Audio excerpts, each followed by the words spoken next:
Salut à tous et bienvenue sur la chaîne de Morgenstern Printing. Aujourd'hui, on va voir la review d'une nouvelle machine qui vient tout juste de sortir, la GK3 Ultra de chez Uniformation 3D.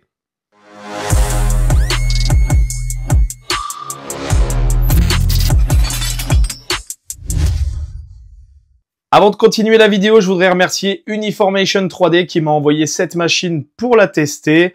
C'est une marque qui me fait confiance depuis leur premier modèle, à savoir la GK2. Si jamais vous n'avez pas vu la vidéo de review de cette machine, je vous mets le lien vers la vidéo de sa petite sœur juste là-haut. De la même manière, si vous n'êtes pas encore abonné à la chaîne, je vous invite à le faire dès maintenant en cliquant sur le bouton d'abonnement juste en dessous de la vidéo et bien entendu en activant la cloche des notifications pour ne louper aucune des prochaines vidéos.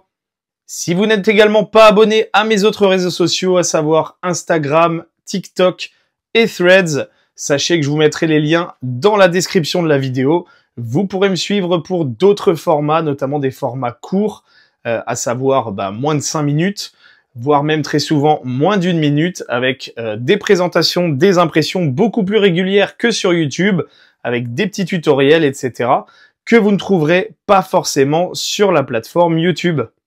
De la même manière, en préambule de cette vidéo, merci à tous d'être de plus en plus nombreux sur la chaîne à me suivre.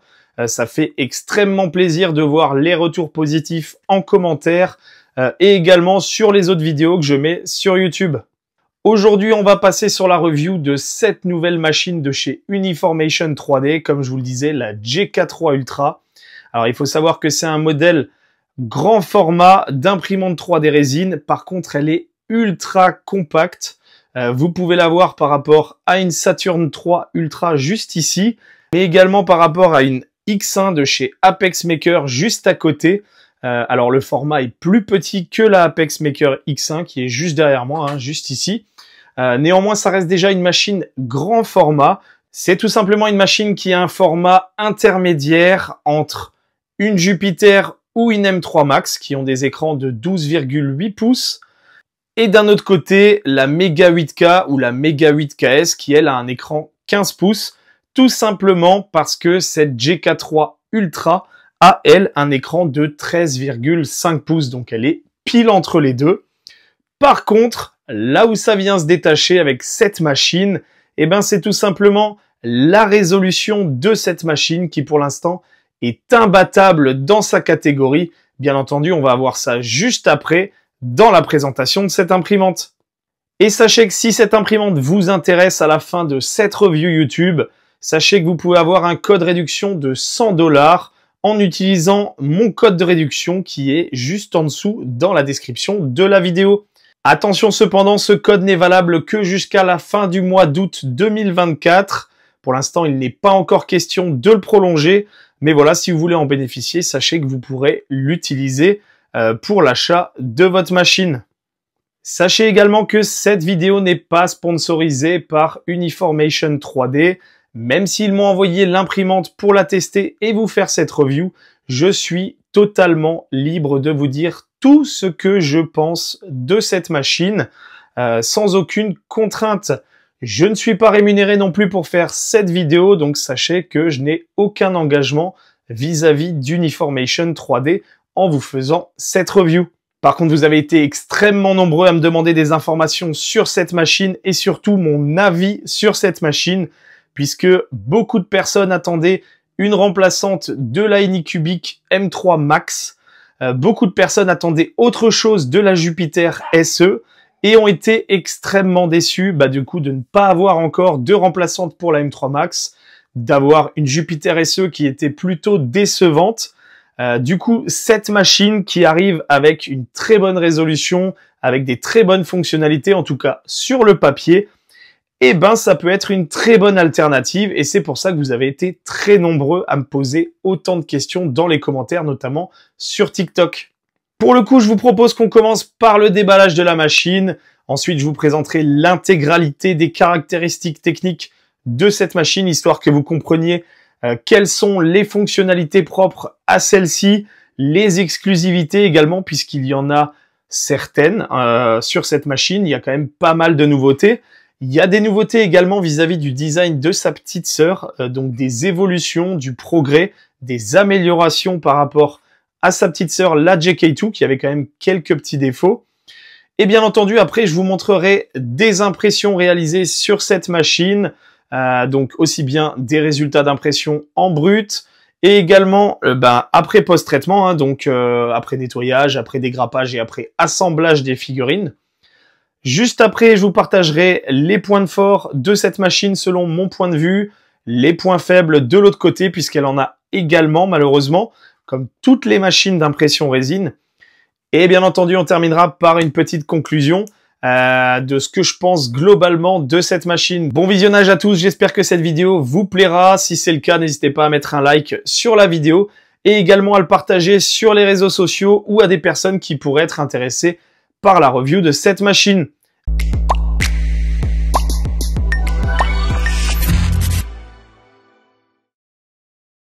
Uniformation 3D m'avait envoyé un pack complet, enfin presque complet. Vous avez la nouvelle machine de cure, la Cure 3 Ultra. Vous avez ensuite bien entendu la JK3 Ultra. Ils m'ont également envoyé 4 kg de résine à base de plantes, donc de la plant-based, et également 2 bouteilles qui servent pour l'auto-remplissage de la JK3 Ultra. Alors ce sont des bouteilles prototypes, comme vous pouvez le voir, elles sont imprimées en résine. Donc ce n'est pas la qualité définitive de ces bouteilles, mais je trouvais ça intéressant de les montrer puisqu'ils les ont imprimées en 3D pour pouvoir les envoyer plus rapidement aux testeurs de machines et pour faire les reviews de la JK3 Ultra. Au niveau de l'emballage, la JK3 Ultra est ultra bien emballée. Alors vous avez un premier carton de protection qui vient emballer un second carton de protection. Donc vraiment la machine est très bien emballée et quand je vais vous montrer ce qu'il y a à l'intérieur du carton, tout simplement à l'intérieur de ce carton, vous allez avoir une armature en métal tout autour de l'imprimante. Si vous avez déjà eu une M3 Max, ça vous rappellera fortement quelque chose. Alors au-dessus, vous allez avoir le papier qui sert à faire le nivellement de l'imprimante, même si l'imprimante arrive pré-nivelée. Vous avez bien entendu le slicer guide. Vous aurez un ACF de remplacement et un film de protection pour l'écran si besoin. Comme vous pouvez le voir, vous avez une cage métallique tout autour de la machine avec des mousses de protection. Donc mettez-vous à deux pour pouvoir la sortir du carton. Moi personnellement je l'ai fait tout seul, mais on va dire que je suis un peu un Golgoth. Mais c'est extrêmement lourd et après derrière vous allez devoir dévisser forcément toute cette structure métallique qui vient protéger intégralement la machine des chocs durant le transport. Alors là, j'avais une vis qui était morte, donc j'ai pas pu l'enlever. Mais c'est pas grave, ça m'empêche pas de sortir la machine de tout cet emballage. Au-dessus, vous avez une énorme mousse, de la même manière que vous en avez une énorme en dessous.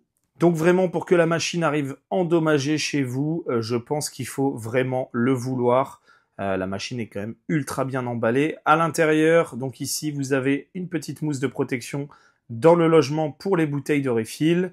Vous avez de la mousse, bien entendu, partout à l'intérieur du capot. À l'intérieur de la première mousse qui est située sur le dessus de la machine, vous allez avoir différents accessoires de la machine. Alors, on va tirer tout ça. Hop, je vais poser ça à côté de la machine.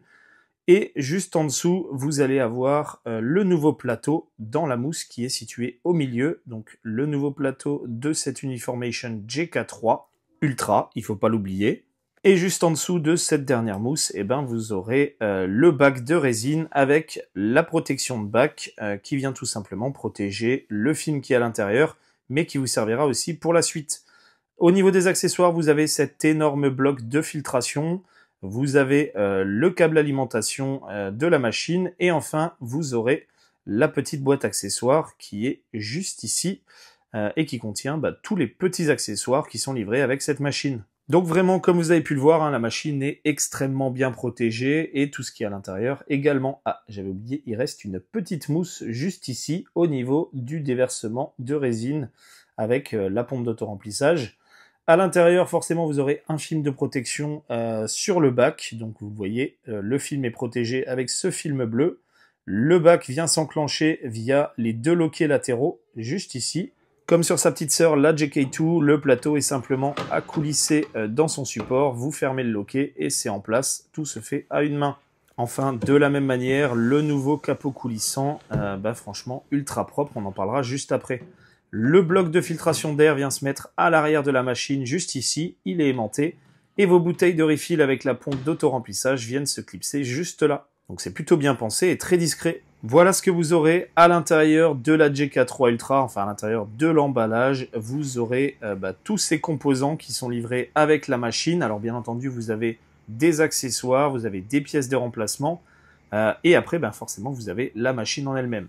La première chose que vous aurez, c'est le Slicer Guide, donc c'est ce qui vous permet de prendre en main le logiciel. Vous aurez le petit manuel utilisateur de la machine, très utile puisque vous avez des vidéos dans les liens QR code à l'arrière. Vous aurez la spatule en silicone, celle-ci est vraiment très bien, je l'utilise tout le temps. Bon, le petit certificat de contrôle qualité, une licence de 3 mois HITUBOX Pro offerte, une clé USB de qualité, regardez-moi ça, la beauté de cette clé. Franchement, ils font toujours le taf très bien. Le dongle Wi-Fi qui vous permet via clé USB de tout simplement avoir le Wi-Fi sur la machine. À savoir que le dongle se branche à l'arrière de la machine. Des visseries de rechange, des petits outils, donc des clés 6 pans, une pince, des gants pour pouvoir faire vos premières impressions, des filtres pour résine, pour pouvoir filtrer la résine que vous allez sortir de votre bac, le plateau d'impression, où vous avez désormais 7 poignées, tout simplement, pour pouvoir prendre correctement le plateau en main. Franchement, c'est très pratique. Bon, ensuite, vous aurez une petite pince coupante, vous allez avoir ensuite également un petit entonnoir amovible. Vous aurez ensuite la spatule en métal pour pouvoir décrocher vos impressions du plateau. Alors elle est plutôt de bonne facture, par contre attention à vos mains si vous passez sur le plateau avec celle-ci. Les coins peuvent être très tranchants. Un petit tournevis 6 pans, voilà un petit outil pour démonter les vis de la machine. Un film de protection pour l'écran, toujours utile en cas d'accident pour pouvoir tout simplement le remplacer. Les feuilles de nivellement, ceux qui ont déjà vu mes vidéos sur la JK2 savent comment ça fonctionne très bien. Par contre, ils ont juste gardé le nom JK2 sur les étiquettes. Bon, ça, je pense que c'est parce qu'on a une machine prototype pour la revue de la machine, mais vous avez marqué JK2 à plusieurs endroits. Vous l'avez là, par exemple, également sur le leveling paper JK2 manuel, alors que la feuille est vraiment dimensionnée pour la JK3 Ultra. Vous aurez ensuite un ACF de rechange, et ça, franchement, ça fait plaisir, parce que c'est quand même pas donné sur cette taille de machine. Et enfin, vous aurez le bac de résine déjà équipé d'un film ACF. Donc très bien également, on en parlera un peu plus tard dans la vidéo. La suite, vous aurez tout simplement la protection du bac de résine pour pouvoir éviter que votre résine polymérise au fond du bac si jamais vous avez de la lumière dans votre pièce. Vous avez une petite étiquette sur laquelle vous pouvez noter quel type de résine vous avez à l'intérieur. Donc c'est fait pour être mis sur le bac. Et l'avantage, c'est que vous pouvez également poser le plateau au-dessus. Donc voilà, votre plateau est pas propre, vous voulez le poser à un endroit, vous pouvez le poser ici et ensuite nettoyer le support tout simplement. Et forcément, pour terminer, vous aurez la GK3 Ultra, donc la machine d'impression 3D pour laquelle vous aurez dépensé votre argent. Comme je vous le disais auparavant, le dongle Wi-Fi vient se brancher sur le port USB qui est situé à l'arrière. Pour allumer la machine, rien de plus simple, vous avez le bouton à l'avant et vous avez également un port USB à l'avant pour piloter vos impressions 3D. Bien entendu avec l'écran de pilotage.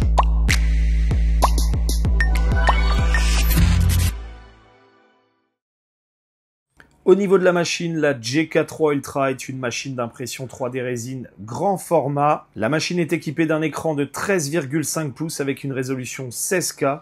Le nouveau capot s'ouvre vraiment de manière ultra classe, comme vous pouvez le voir, avec ce nouveau système qui ne prend pas beaucoup d'empattement ni à l'avant ni à l'arrière de la machine. Donc vraiment ultra pratique et en plus ce capot vert est vraiment magnifique. Moi personnellement j'adore le design de cette machine. Le bouton d'allumage est situé sur la façade avant, ce qui le rend très pratique. Vous avez également le port USB sur la façade avant. La qualité et la finition de cette machine est vraiment au top. Les carters sont vraiment très bien finis.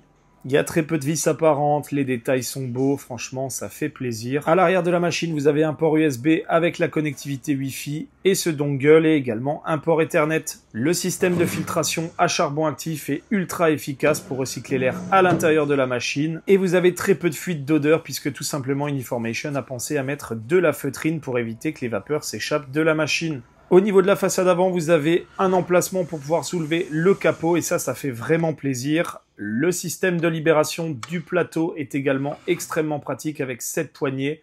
Vous voyez, l'intégralité des manipulations se fait à une seule main.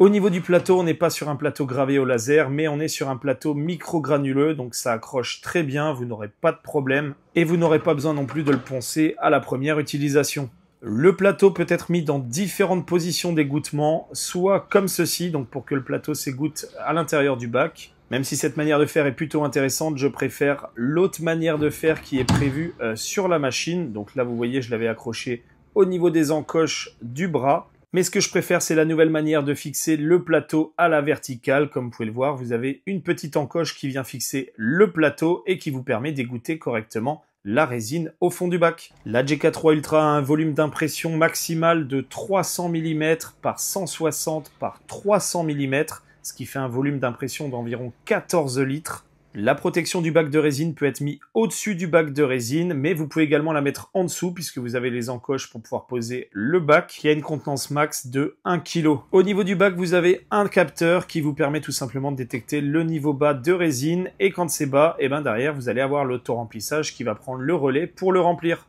Et enfin, ce bac est équipé du nouveau système de libération ultra pratique sans vis. Au niveau de l'écran et tout autour, vous aurez une bavette qui permet de retenir la résine en cas d'écoulement accidentel. Et comme sur sa petite sœur, les vis de déverrouillage de l'écran vous permettent de le remplacer en quelques minutes. Et donc pas besoin de démonter l'intégralité de la machine pour pouvoir remplacer l'écran. L'écran est un écran de 15120 par 6230 pixels et donc des pixels de 20 par 26 microns. La machine est équipée d'un capteur de détection de présence du bac et également relié pour détecter le niveau de résine. Au niveau du système d'auto-remplissage, si jamais vous oubliez le bac, sachez qu'il y a un petit bac de rétention très facile à nettoyer à l'arrière. Enfin, d'un point de vue visuel, l'intégralité des parties techniques sont carénées. Vous avez les axes Z et les deux rails linéaires qui sont cachés à l'arrière. Ici, vous avez l'arrivée d'air après la filtration. Ici, vous avez le système d'auto-remplissage. Sur la partie avant, vous avez une petite bavette de protection qui vous évite que de la résine coule directement sur l'écran en cas de déversement.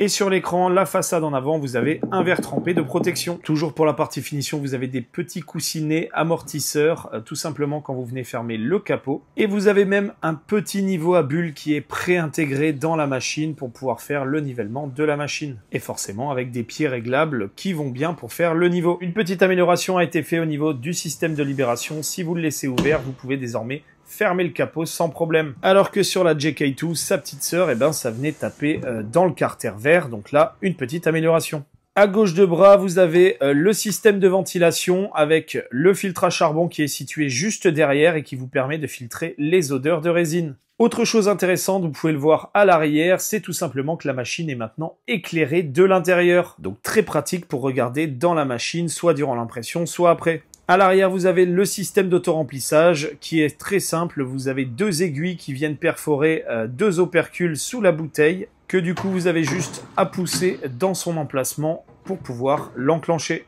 Le système ne fait que auto-remplissage et ne permet pas de vider le bac. Néanmoins, ce n'est pas ce qu'on lui demande. On lui demande d'être efficace et esthétique. Puisque comme vous pouvez le voir, il n'y a aucun tube qui dépasse, aucune électrode qui dépasse. C'est très propre.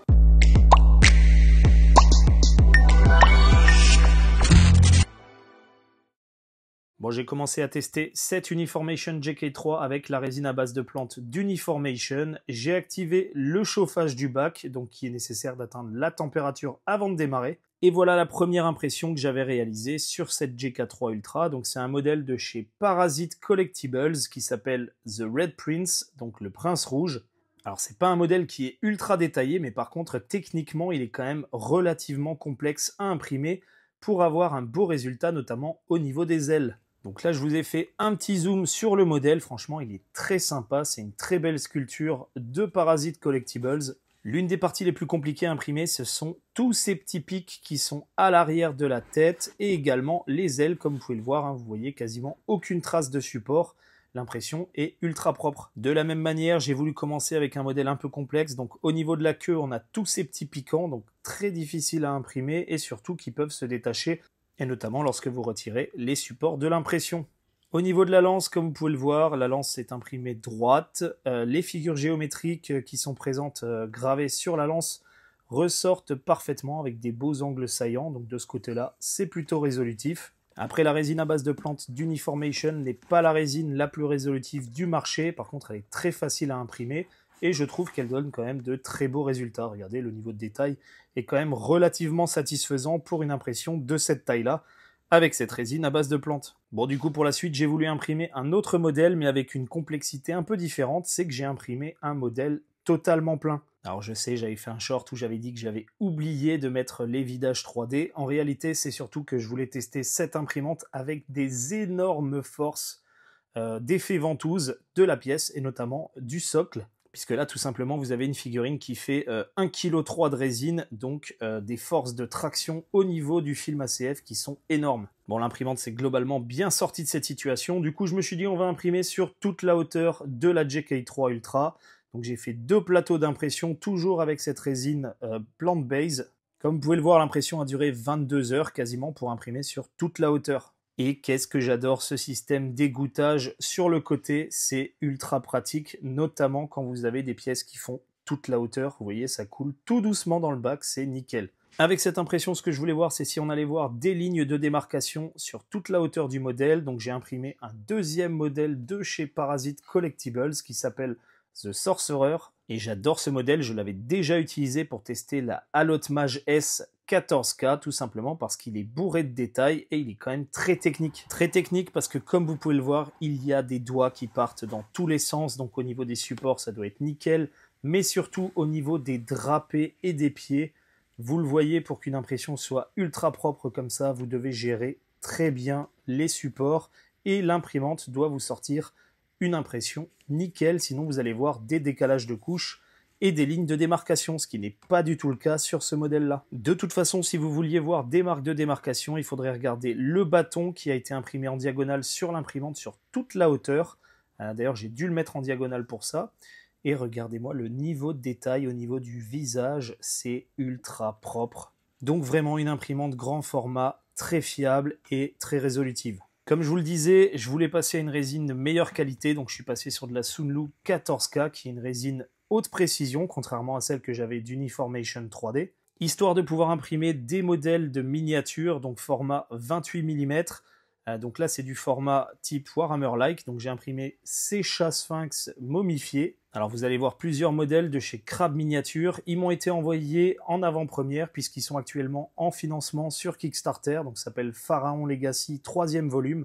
Alors comme vous pouvez le voir, hein, les modèles ressortent parfaitement, que ça soit au niveau des bandelettes, des motifs, mais même aussi au niveau du visage du chat sphinx. Alors en l'occurrence, j'avais imprimé 3 modèles, hein. Les 3 modèles sont tous plus beaux les uns que les autres, mais regardez-moi ces visages. Bon, petit aparté, vous savez, je déteste les chats, par contre j'adore les chats sphinx. Je trouve que ces chats sont magnifiques, et là en version momifiée, eh ben, je trouve qu'ils ont encore plus de style. Et vraiment, pour une imprimante grand format, les niveaux de détail qu'elle arrive à sortir, regardez les petites griffes au niveau des patounes, que ça soit à l'avant ou bien tout simplement sur les pattes arrière, tous les micro-détails ressortent parfaitement. Donc c'est un très bon combo, hein, cette résine 14K standard de chez Sunlu. Avec cette GK3 Ultra, les résultats sont vraiment très très bons. On est sur des impressions en 50 microns et vous voyez, même les petites dents ressortent parfaitement sans aucun problème. Toujours dans la collection Crab Miniature, j'ai imprimé ce Nécrosphinx avec ce gardien pharaon qui tient une balance, hein. Donc un petit peu comme un juge momie. Le modèle est ultra beau, vous allez voir les détails après, mais franchement, l'impression est ultra propre. C'est ultra lisse également, hein, au niveau de cette résine 14K pour une impression en 50 microns. Donc voilà, on va regarder les détails au niveau de la balance. Vous voyez que tout s'est imprimé parfaitement. Il y a 0 trace de support. C'est ultra propre. Les petits motifs de scarabée, les petits crânes, tous les petits pics au niveau du bâton. Vous voyez au niveau de la ceinture, vous avez ce petit squelette avec un symbole pharaonique, hein, donc le sceptre et le fouet. Au niveau du masque type Toutankhamon, on voit la petite cicatrice au niveau de l'œil qui descend. Franchement, c'est très très beau. Au niveau du Nécrosphinx, eh ben, c'est strictement la même qualité. Le modèle est ultra stylé avec ses pattes, ce corps de chat, cette queue de scorpion, des ailes type aigle ou scarabée égyptien et bien entendu le buste du modèle momifié qu'on a vu juste avant. Au niveau des ailes, vous voyez que les motifs ressortent parfaitement, les bandelettes sont très bien détaillées, la queue de scorpion, toutes les petites plaques sont très bien imprimées. voyez à l'intérieur, hein, les ailes sont toujours nickel, peu importe les côtés où on va les regarder. Au niveau des lames qui sont situées sur les mains, bah, vous voyez que c'est très lisse, c'est très propre. Toutes les petites griffes au niveau des pattes ressortent parfaitement, elles sont bien pointues. De la même manière que sur le modèle précédent, vous avez le petit symbole égyptien au niveau de la ceinture, hein, toujours avec ce squelette pharaon, et le sceptre et le fouet, et le masque de sarcophage égyptien, hein, type Toutankhamon, qui ressort parfaitement, donc une très belle impression. De la même manière, j'ai continué les figurines de chez Crab Miniature avec ce crocodile modifié, donc un crocodile du Nil avec un palanquin et une sorcière, enfin plutôt une reine égyptienne momifiée sur son dos. Au niveau du crocodile, les écailles au niveau de la queue, toutes les petites plaques ressortent parfaitement. La crinière de lion pour ce crocodile, je trouve, est très bien imprimée également. Le palanquin est juste magnifique. Regardez les détails au niveau des ailes du scarabée. Les petites dents du crocodile sont imprimées parfaitement. Et c'est d'ailleurs l'un des gros avantages de cette imprimante, c'est de pouvoir sortir de la miniature très petit format, comme vous pouvez le voir, avec énormément de détails. Malgré le fait que ça soit une imprimante grand format, ce qui en général les pénalise énormément par rapport aux petites et moyennes imprimantes. Avec cette GK3 Ultra, vous allez pouvoir imprimer de la miniature 28 mm dans la taille que vous voulez ou dans les proportions que vous voulez. Et surtout, la taille du plateau vous permettra de faire de la production en grande série. Pour terminer, j'ai voulu refaire un modèle de chez Parasite Collectibles, donc un proxy de Nagash, donc le roi sorcier des rois des tombes. J'adore ce modèle, je trouve que le design a beaucoup plus de flow que celui de Game Workshop. On reconnaît bien le regard maléfique de Nagash, hein, avec cette magnifique coiffe. Franchement, le corps momifié en suspension sur toutes ses colonnes vertébrales. Un petit peu dans le style de Dr Octopus dans Marvel, hein, mais là du coup c'est Dr Nagash. Le sceptre avec les squelettes est magnifique, donc vraiment un superbe modèle sculpté par Parasite Collectibles. Je vous invite à vous abonner à leur compte parce que franchement ils font du super travail. Au niveau du dos, toutes les petites colonnes vertébrales ressortent parfaitement. Vous voyez, tous les petits détails sont parfaitement imprimés. On n'a quasiment aucun défaut. C'est ultra propre directement au retrait des supports. Et enfin, la chose la plus importante qui doit être la plus détaillée, eh ben, c'est tout simplement ce visage minuscule, parfaitement détaillé et imprimé. Donc vraiment extrêmement satisfait de la qualité d'impression de cette GK3 Ultra.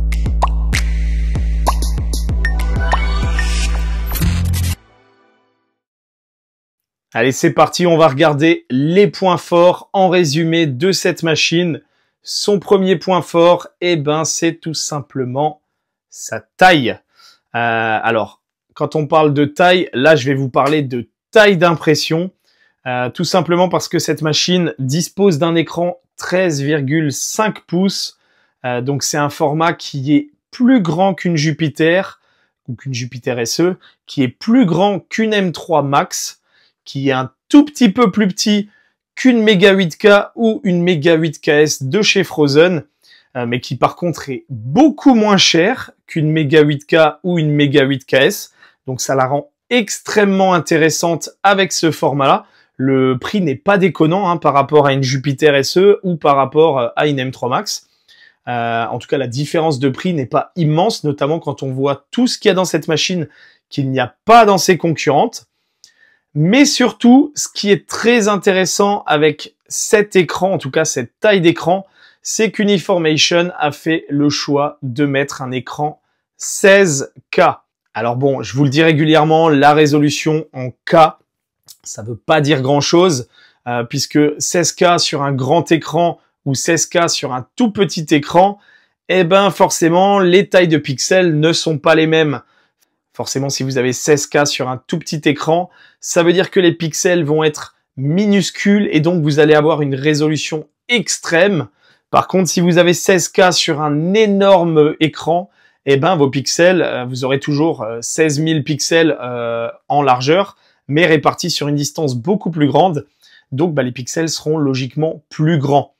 Par contre, sur cette machine, ce qui est intéressant avec son écran 16K, c'est que c'est la seule machine grand format avec une résolution en taille de pixels de 20 microns par 26 microns. Alors oui, ce sont des pixels rectangles. C'est le cas également, par exemple, sur les nouvelles machines moyen format, hein, donc la Saturn 4 Ultra, la M7 Pro, la M5S Pro, la Mighty Revo, etc. Tous ces machines moyen format ont aujourd'hui des pixels rectangles, tout simplement parce que les écrans, la résolution des écrans font qu'aujourd'hui ils ont des pixels rectangles. Donc cette machine qui a un format plus grand a également des pixels rectangles avec une résolution extrêmement basse, comme je le disais, hein, donc 20 microns par 26 microns. Pour vous donner un équivalent, on est aujourd'hui plus précis que sur les imprimantes petit format, type Mini 8K, Mini 8KS, toutes les Saturn 4 Ultra, les M7 Pro, voilà. Donc toutes ces machines aujourd'hui n'ont pas une résolution aussi bonne que cette machine-là. Donc ça en fait une machine très intéressante puisque sur les grands formats, aucune machine n'avait une résolution pareille.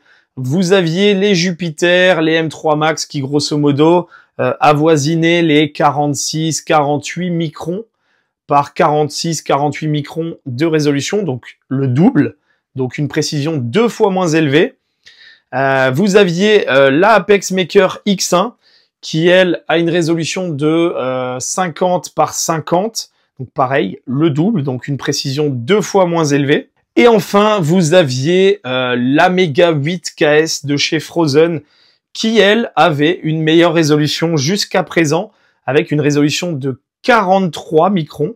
On est toujours au double de cette machine-là, celle-là, la GK3 Ultra. Donc en fait, aujourd'hui, on se retrouve avec une machine grand format, avec la précision d'une machine petit format.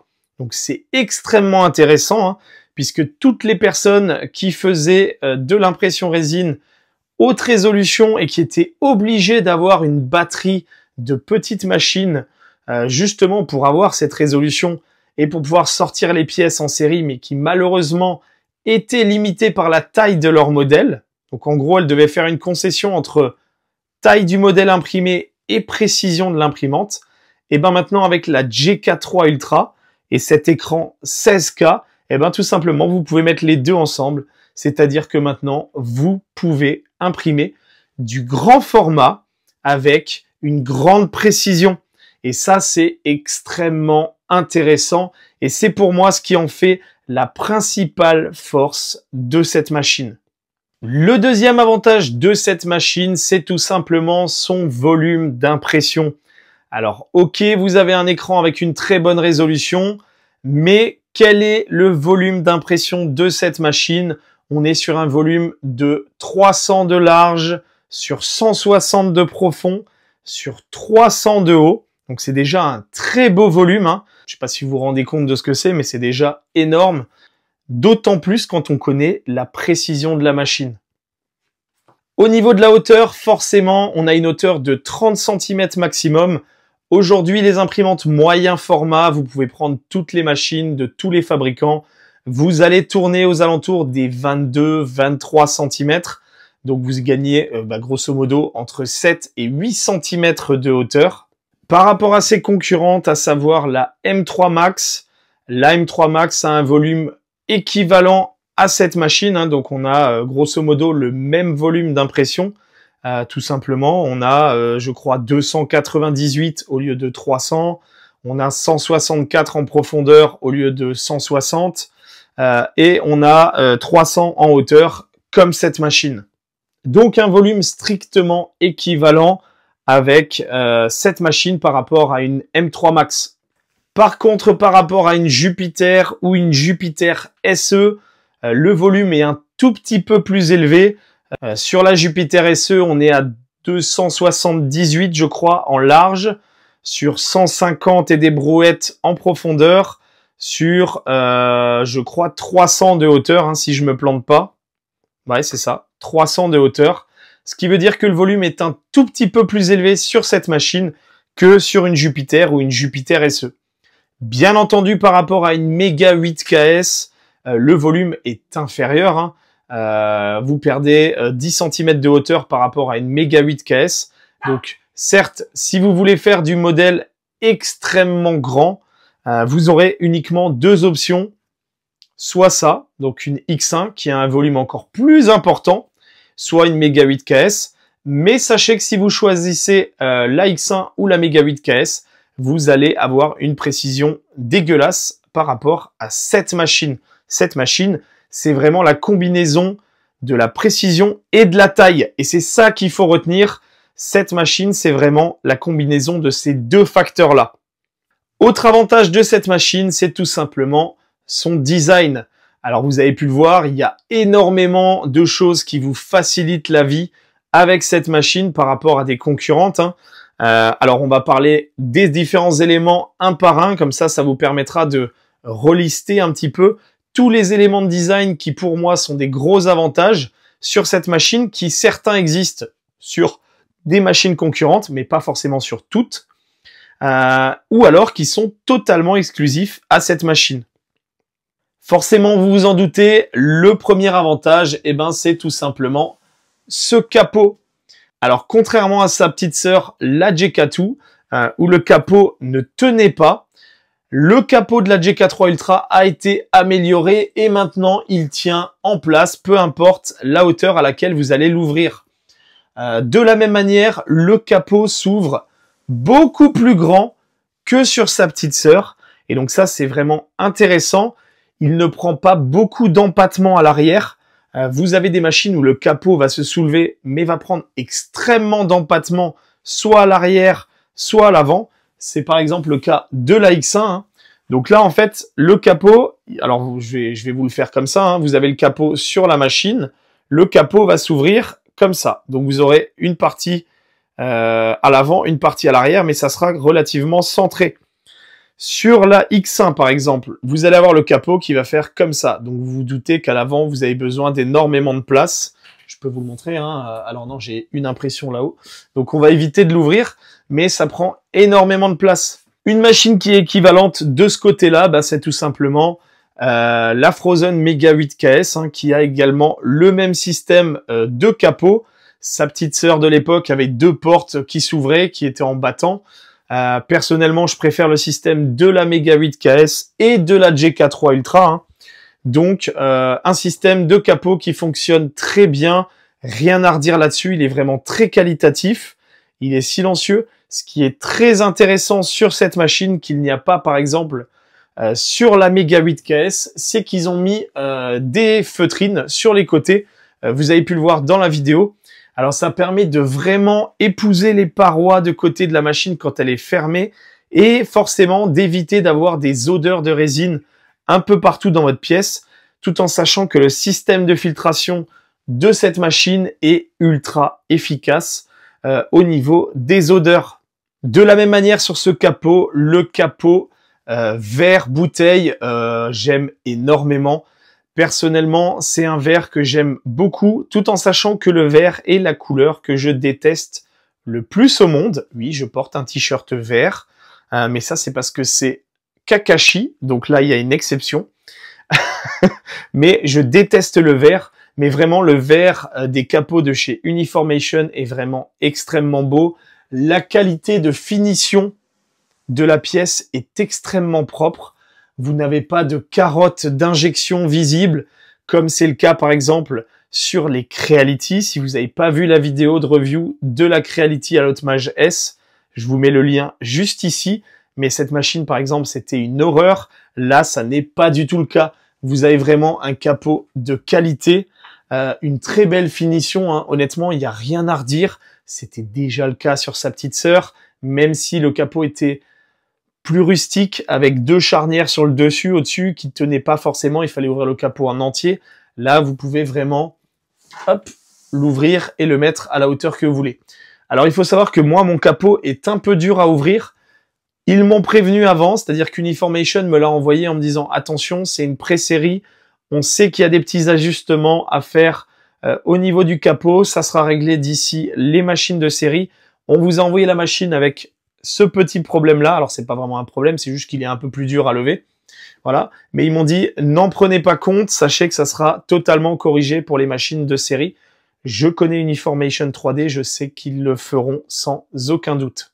Ce qui est intéressant également sur ce capot, c'est tout simplement, alors vous le voyez juste ici, vous avez une encoche frontale qui permet de passer la main et de soulever. Donc au niveau du design, c'est extrêmement bien pensé puisque vous avez un emplacement qui sert de poignée pour soulever le capot. Ce n'est pas le cas sur toutes les machines, notamment des Elegoo moyen format. Donc là, vous avez ce système-là qui était déjà présent sur sa petite sœur, qui a été repris sur ce modèle-là. Pourquoi changer une équipe qui gagne? Je vous pose la question. Personnellement, moi, je trouve ça très bien qu'il l'ait repris. Au niveau des éléments de design de cette machine et des gros avantages qu'elle présente, vous connaissez mon amour des boutons en façade avant, notamment le bouton d'allumage qui est présent bien entendu sur la façade avant. Ça, pour moi, c'est toujours un gros plus. Ils l'ont gardé de leur petite sœur. Ce n'est pas le cas sur quasiment toutes les machines concurrentes. Donc, très gros point positif pour ma part. De la même manière, le port USB en façade, toujours extrêmement agréable. Vous mettez votre clé, paf, en avant. C'est branché. Vous avez la visu tout de suite s'il y a une clé USB ou pas. Quand c'est de côté, c'est galère parce que vous voyez rien. Honnêtement, je pousserai toujours les fabricants d'imprimantes 3D résine à mettre le port USB en façade, même si certains, pour des questions d'esthétisme, préfèrent le mettre de côté. Je préfère le côté pratique, puisque vous allez utiliser votre machine quasiment tous les jours. Donc quand vous devez chercher de côté où est le port USB, ou laisser de la place à côté de la machine pour le port USB, là, vous pouvez coller les machines les unes à côté des autres, mettre des Uniformation à la chaîne, sans espace, avec 1 cm entre les machines. Honnêtement, vous pourriez même les coller. Ça vous permet vraiment de faire des fermes d'imprimantes 3D sans avoir à chercher à chaque fois où sont les clés. Alors vous pourriez mettre un cordon rallonge qui va sur l'avant, mais c'est con, autant le mettre tout de suite sur l'avant. La façade avant en verre, très bien, très facile à nettoyer. Alors attention, c'est une façade en verre, donc ce qui veut dire que forcément, si vous serrez un peu trop le bouton, vous pouvez péter le verre. Si vous mettez un choc dedans, vous pouvez péter le verre. Par contre, d'un point de vue nettoyage, donc nettoyabilité de cette façade-là, c'est extrêmement bien. Vous avez de la résine qui coule dessus. Vous pouvez facilement le nettoyer sans tuer votre écran tactile qui est juste derrière et qui vous permet de piloter la machine. Au niveau de l'écran, on a un bel écran de pilotage de la machine. Donc vous avez un écran 5 pouces. C'est exactement la même interface que sur sa petite sœur, la JK2. Une interface qui est extrêmement bien pensée. Si jamais vous n'avez pas vu la vidéo sur la petite sœur, la JK2, je vous le mets juste là-haut. Le lien vers la vidéo. Sachez que je ne vais pas rentrer dans le détail de l'interface dans cette vidéo. Si vous voulez voir l'interface, elle est strictement identique à celle de sa petite sœur. Donc voilà, je ne vais pas rentrer dans les détails, mais elle est extrêmement agréable à utiliser, extrêmement bien pensée. Ils n'ont pas fait un truc comme Creality qui fait des inventions parce qu'il y a quelqu'un qui a une lubie. Non, simple, efficace, ça fonctionne, c'est beau, c'est propre, c'est bien pensé, ça marche. Voilà, on demande rien de plus. Juste pour vous donner quelques petites fonctionnalités que vous avez sur cette machine et notamment sur l'interface. La seule petite différence que vous allez avoir grosso modo, c'est tout simplement que vous avez un système d'auto-remplissage sur cette machine qui n'existe pas sur sa petite sœur. Donc vous avez un bouton pour piloter l'auto-remplissage sur cette machine qui n'existe pas sur la JK2. Voilà, tout simplement. Autre avantage au niveau design sur cette machine, comme vous avez pu le voir, c'est une machine qui est ultra compacte. Vous le voyez, la partie basse de la machine qui contient la carte mère, toute la partie électronique, donc la matrice de LED, l'écran, les câblages vers les ports USB, les ventilateurs, etc. Tout ça est quand même contenu dans un volume extrêmement petit. Donc vous avez une machine qui, malgré son gros volume d'impression, est beaucoup plus compacte qu'une Jupiter, par exemple. La Jupiter, vous rajoutez quasiment 20 à 25 cm au-dessus. Elle est immense pour un volume d'impression plus petit. Sur une Jupiter SE, elle sera, allez, on va dire 15 cm plus grande, mais une machine vraiment extrêmement compacte. Et ça, c'est agréable. Là, elle est posée sur un meuble de 60 de profondeur. J'ai 10 cm derrière, j'ai 10 cm devant. Franchement, vous pourrez la caser sur un meuble standard sans aucun problème. Et du fait qu'elle est bien pensée, que comme je vous le disais, au niveau du capot, il n'y a pas un énorme empattement à l'arrière, eh ben, vous n'êtes pas obligé de laisser énormément de place derrière non plus. Bien entendu, on aime toujours les capots de cette machine. Alors, c'est du capot métal uniquement sur cette partie-là. Hein. Alors, je vous le disais, par exemple, sur la review de la Creality Allotte Mage S, capot en métal veut pas forcément dire meilleure qualité, c'est juste que c'est une réduction de coût pour les fabricants. Néanmoins, ça reste un avantage d'un point de vue nettoyabilité, durabilité dans le temps. Donc, comme pour d'autres machines, et notamment sa petite sœur, pour moi, sur cette machine-là, c'est quand même un avantage puisque vous avez un gros volume. Honnêtement, si vous avez un accident de résine, vous serez très content d'avoir du capot en métal. Autre avantage qui peut paraître anecdotique, un point fort sur cette machine, alors vous le voyez juste derrière ici là, eh ben c'est tout simplement que cette machine elle a un éclairage intérieur. Alors vous pouvez l'activer ou le désactiver hein, si vous voulez pas l'avoir parce que il est dans votre bureau et que ça fait de la lumière et que ça vous dérange. Vous pouvez couper la lumière. Par contre, moi je trouve ça extrêmement pratique quand vous êtes, vous ouvrez le capot, hop, eh ben vous avez une machine extrêmement lumineuse. Vous voyez à l'intérieur. Vous pouvez voir si vous n'avez pas des résidus au fond du bac. Vous pouvez voir si vous n'avez pas déjà des défauts d'impression, etc. Donc, vraiment un gros plus sur la petite barre de LED qui est présente dans cette machine. Bien entendu, il y a des machines qui n'en ont pas. Hein. Sur la X1 derrière, moi j'ai rajouté un module de LED à l'intérieur. Là, l'avantage, c'est que vous pouvez directement le piloter avec la machine. Toujours d'un point de vue de design, le plateau qui a été upgradé, amélioré par rapport à la JK2. Vous avez maintenant hop, ce système qui vous permet de libérer le plateau. Alors, il est un petit peu différent de sa petite sœur. Sur sa petite sœur, on avait un loquet qui venait se déverrouiller et vous tiriez le plateau. Et grosso modo, vous n'aviez pas de poignée. Donc, vous aviez un petit truc qu'il fallait tenir. C'était assez difficile à le tenir hein, quand même, puisque le plateau est quand même relativement lourd. Là, maintenant, vous avez une poignée. Hein, donc, vous voyez, c'est vraiment extrêmement pratique, notamment quand vous avez une grosse impression sur le plateau. Sachez que ça peut peser extrêmement lourd. Le plateau, je pense qu'il doit faire dans les 2 kg. Vous rajoutez à ça 1 kg, 1,5 kg de résine, et ben vous retrouvez vite avec un truc de 5 kg au bout du bras qui goûte. Vous avez de la résine qui va goûter. Donc, extrêmement content de cette amélioration en mettant une poignée. De la même manière, le système de fixation de ce plateau, on a un upgrade par rapport à sa petite sœur. Donc là, vous voyez, hein, vous avez les guides, hop là, juste ici et là, sur lesquels viennent se serrer le plateau. Donc vous venez le pousser, ça rentre, vous pouvez pas vous planter, vous allez embuter et vous venez fermer le loquet qui est au-dessus. Ça se fait à une main. Vous avez vu, je le fais à une main. Je peux le déverrouiller à une main, tirer mon plateau et j'ai mon impression. Donc, ça, extrêmement pratique par rapport au système avec une vis à la con. Vous perdez énormément de temps à défaire la vis, etc. Bien entendu, c'est un système qui devient de plus en plus fréquent sur les nouvelles machines. Uniformation a été l'une des premières marques hein, avec Formlabs, bien entendu, à sortir des systèmes de ce type-là. Il faut savoir que le plateau d'Uniformation a une particularité, c'est que la résine ne va jamais au-dessus. Vous n'avez jamais de résine sur le plateau. Donc, vous n'avez pas besoin de nettoyer le dessus du plateau. Si vous regardez bien ici, vous avez une bavette. Tout simplement parce que la résine va s'arrêter avant, hein, donc ici, à ce niveau-là.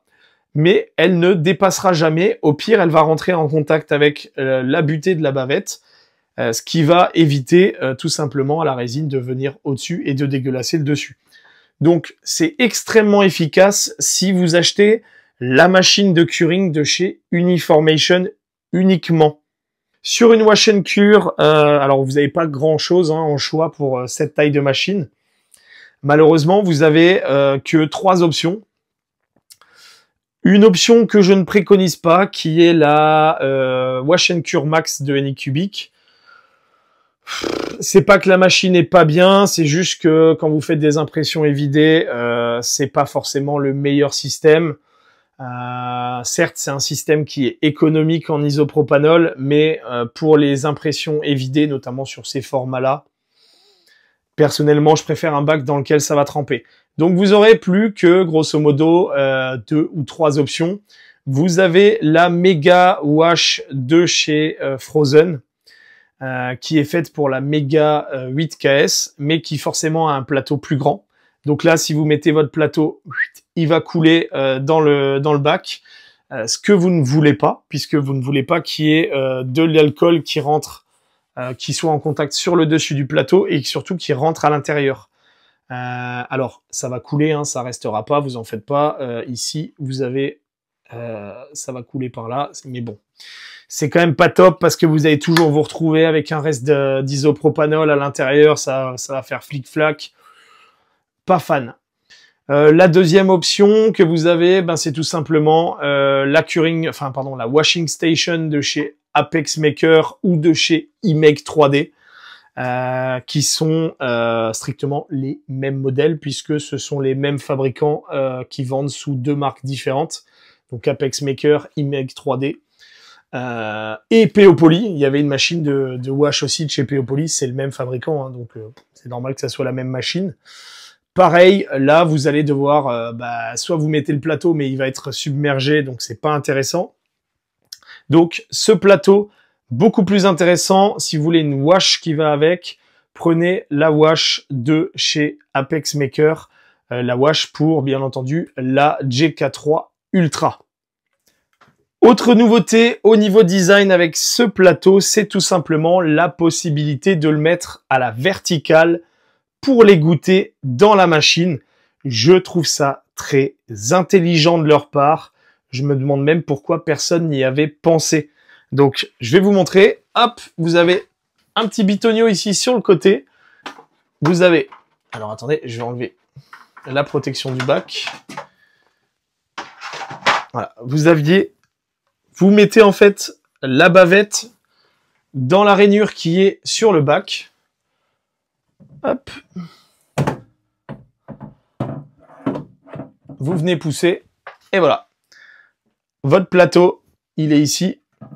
Il est fixé. Ça permet à la résine qui est présente sur votre modèle que vous avez imprimé de couler directement dans le bac sans aucun problème. La place est largement suffisante, hein, puisque vous avez un volume de 30 de hauteur, mais vous avez aussi un volume de 30 de largeur. Donc logiquement, il n'y a rien qui peut dépasser. C'est extrêmement bien foutu. Honnêtement, je trouve ça très intelligent sur cette machine d'avoir mis ça en place.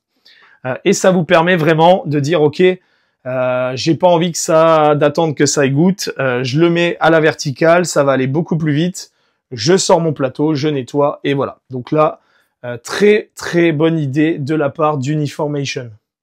Autre point fort au niveau design, c'est toujours le design du bac de résine avec son système de libération. Donc auparavant, vous aviez un bac que vous veniez pousser comme ça et clipser. Désormais, vous venez poser votre bac. Alors vous venez le poser en avant et vous avez 2 verrouillages de côté, donc sans vis, hein. Ça se fait extrêmement bien, extrêmement vite. Vous venez, clac, clac, et vous pouvez sortir le bac à une main. Donc vraiment très bien foutu. Le bac a été amélioré également. Alors il est beaucoup plus grand hein, forcément que la JK2, mais il a été amélioré pour plusieurs raisons. Je vous le montrais à l'instant, vous avez cette fameuse rainure hein, qui vous permet de mettre le plateau à la verticale, calé sur cette rainure. La rainure a été mise en pente pour que la résine qui coulerait dedans puisse aller dans le bac. Donc vous avez un canal hein, ici. Hop, je vais vous le montrer. Vous avez un petit canal qui permet que ça coule dans le bac. Vous êtes sur un bac qui désormais a des parois en pente, ce qui n'était pas le cas sur sa petite sœur, la JK2, qui était très chiant à nettoyer. Le bac était très bien, mais extrêmement chiant à nettoyer. Désormais, vous avez ces pentes, donc vous avez la résine qui va couler toujours au fond du bac, ce qui le rend extrêmement plus nettoyable que tout simplement le bac de sa petite sœur. Autre amélioration, alors on aurait aimé l'avoir des deux côtés, c'est tout simplement ce bec verseur. Alors le bec verseur est très bien foutu, je sais pas si vous le voyez bien. La forme du bec verseur fait que vous en foutez pas partout. Et de la même manière, vous voyez, la partie est extrêmement fine. Donc vous n'avez pas de risque d'avoir de la résine qui va couler, qui va redescendre et qui va aller sur le film. Donc extrêmement sécure pour pouvoir le vider de manière extrêmement propre. Par contre, il n'est présent que tout simplement à droite. Donc il va falloir tenir le bac de la main gauche. Donc si vous êtes droitier, c'est vrai que c'est pas forcément la main dans laquelle vous avez le plus de force. Pourquoi est-ce qu'ils l'ont mis de ce côté-là? Eh ben c'est tout simplement parce que de ce côté-là, vous avez le système de distribution de résine qui va couler sur ce mets-plat qui est présent ici. Donc vous avez la résine qui est remplie par ici et qui va couler dans le bac. Voilà, tout simplement pourquoi est-ce qu'ils l'ont mis de ce côté-là. Donc c'est très bien pensé, hein, mais bon voilà, pour le mettre des deux côtés, tout simplement il aurait fallu prévoir une bouteille de résine des deux côtés avec une pompe qui peut balancer de l'un côté ou de l'autre. Enfin bref, c'est compliqué. De ce côté-là, du côté gauche, vous avez le système de filtration d'air au-dessus. Donc voilà, ils l'ont fait tout simplement pour une raison de contrainte de place. Personnellement, moi je trouve ça pas déconnant, pas chiant. Par rapport à sa petite sœur, il est quand même beaucoup plus facile à nettoyer. Vous avez un bac avec un ACF. Je sais qu'il y a des personnes qui n'aiment pas l'ACF. Moi, je suis un fervent adepte de l'ACF, tout simplement parce que il permet d'imprimer plus vite, d'avoir moins d'échecs d'impression, notamment sur ces formats-là, les grands formats. Plus vous aurez des choses difficiles à imprimer parce qu'il y aura des effets ventouses énormes. Si vous avez un ACF, vous avez quand même beaucoup moins de chances que ça accroche au fond du bac. Donc, j'approuve très fortement l'ACF. Sachez que vous en avez un qui est fourni également avec la machine, ce qui n'est jamais le cas. Donc là, vous avez directement un ACF de remplacement qui est fourni avec la machine. Je trouve ça extrêmement positif parce que sur ces formats d'imprimante, ça monte vite à 40, 45 € le film. Donc, dans le prix de la machine, vous avez déjà un composant de remplacement si jamais vous avez un accident. Donc, je trouve ça très bien. De la même manière, sous le bac, vous avez 4 vis qui vous servent de guide pour le placement du bac. Donc, vous venez le poser, clac, ça vient rentrer dans des trous qui sont prévus à cet effet sur le châssis de l'écran. Vous ne pouvez pas vous planter sur la position du bac.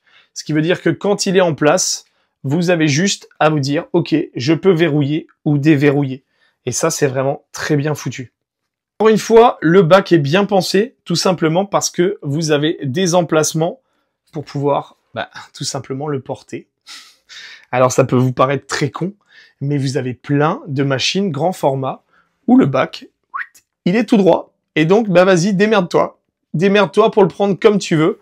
Là, vous avez vraiment un renfoncement, vous pouvez vraiment bien le prendre. Vous pouvez le prendre à une main, vous voyez, hop, ça pose pas de problème. Donc, les poignées, je valide. Sur les côtés, vous pouvez voir que vous avez tout simplement le système de fixation. Donc, vous avez le système de fixation qui viendra reculer ici, tac, et verrouiller le bac. Donc voilà, vous l'avez des deux côtés. Là-dessus, rien de particulier, c'est propre. C'est propre au système de fixation du bac de cette machine. Au niveau de la fixation du film ACF, je n'ai pas encore démonté le film ACF de cette machine. Tout simplement parce que c'est quand même relativement fiable. L'imprimante est très bien pensée. Le film est très bien monté. Ce qui veut dire que je n'ai pas eu besoin de le remplacer parce qu'il s'use très rapidement. Là, non, rien à dire. Alors, le système m'a l'air un peu compliqué. Je vous le dis honnêtement. On en parlera après dans les points faibles. Néanmoins, ça a l'air, alors je dis bien ça a l'air, puisque je ne l'ai pas encore démonté, d'être un système avec un FEP qui est comprimé entre deux plaques. Donc à confirmer, mais ça semble être le cas, puisque vous voyez, alors ici, hop, vous avez une première plaque et une deuxième plaque au-dessus, et pile entre les deux, ici, on peut le voir, vous avez le film FEP, enfin l'ACF, pardon, qui est comprimé, donc en sandwich. Ça, c'est les systèmes que je préfère pour pouvoir tendre correctement les films. Donc ça, c'est vraiment très bien si c'est le cas. Je vous le confirmerai dans une prochaine vidéo, mais clairement, j'ai, je pense, 95% de certitude par rapport à ce système de fixation du film ACF. Chose importante également sur ce bac, alors c'est pas forcément visible, mais à l'arrière ici, vous avez un petit contacteur qui vient se connecter avec une petite pin qui est présent à l'arrière de la machine, qui vous permet tout simplement de dire ok, le bac déjà, eh ben, il est en place, donc il ne va pas activer la pompe qui va ramener de la résine si le bac n'est pas en place. Donc ça vous évite un accident. Hein. Vous avez oublié de mettre le bac où il n'est pas en contact correctement. Bah derrière, il va pas vous balancer de la résine avec le système d'auto-remplissage. Donc ça, c'est très bien. Autre avantage, je vous en parlais juste avant, cette machine est équipée d'un système d'auto-remplissage. Donc je vous ai montré la bouteille, etc.